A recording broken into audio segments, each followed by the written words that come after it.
Indiana is one of the best places to live in America. I can say that because I live there.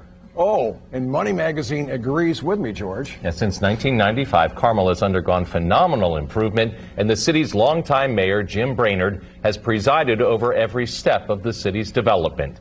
The mayor is now in his final months at City Hall, and I sat down with him to talk about all that he's done for the city he and Randy love. Nearly 30 years ago, when residents of Carmel elected Republican Jim Brainard mayor, nothing short of a revolution began. That transformation, though, was rooted firmly in door-to-door research, shoe leather. I asked people whose doors I knocked on what their dreams, hopes, and aspirations were for their community. How do they want it to grow? And what I heard in many different ways, but the same theme, was that we want a traditional city. We want a place with a downtown. We want a safe community, but with public amenities, parks where people can meet their neighbors. The Brainard administration created a walkable city in a world of combustion engines. Brainard's development plan for downtown, the Arts and Design District, is perhaps best visualized from atop a bicycle. How do we get those cars underground and in structures, then focus on beautiful architecture, get people to park those cars when they visit our downtown, then have a wonderful walking pedestrian experience. Brainard won the Republican primary in 1995. Unopposed in the fall general election, he had 7 months to prepare for his new job.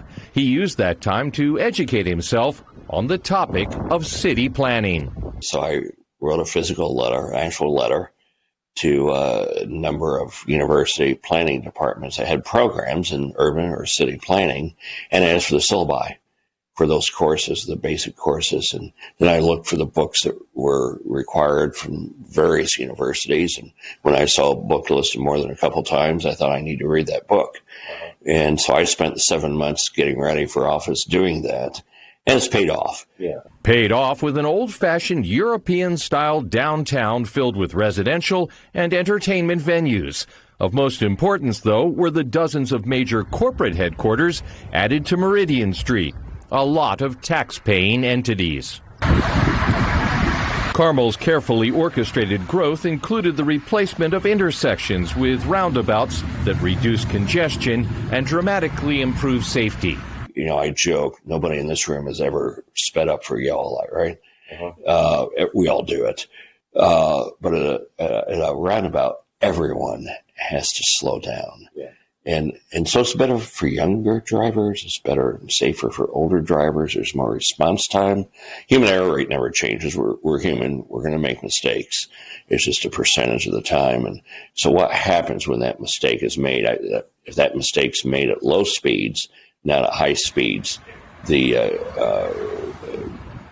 possibility of a fatality or a serious injury goes way, way down. Although Brainard is retiring at the end of the year, this Midwestern visionary will continue spreading the good word about transformative city planning, even as he enjoys a lot more family time. I've been asked by a few cities to help them in a consulting role. Of course, I wait to work on that until after my term's over. I have grandchildren, and I'm looking forward to spending a bit more time with my children and grandchildren. And there are 4 declared candidates eager to succeed Mayor Brainard. The mayor told me he would like Kevin Woody Ryder to succeed him and keep Carmel on its positive current trajectory. He's done a lot for the city. We've been here for about a year and a half, that's it, but we're just thrilled to be in the Carmel area. Well, I love it too.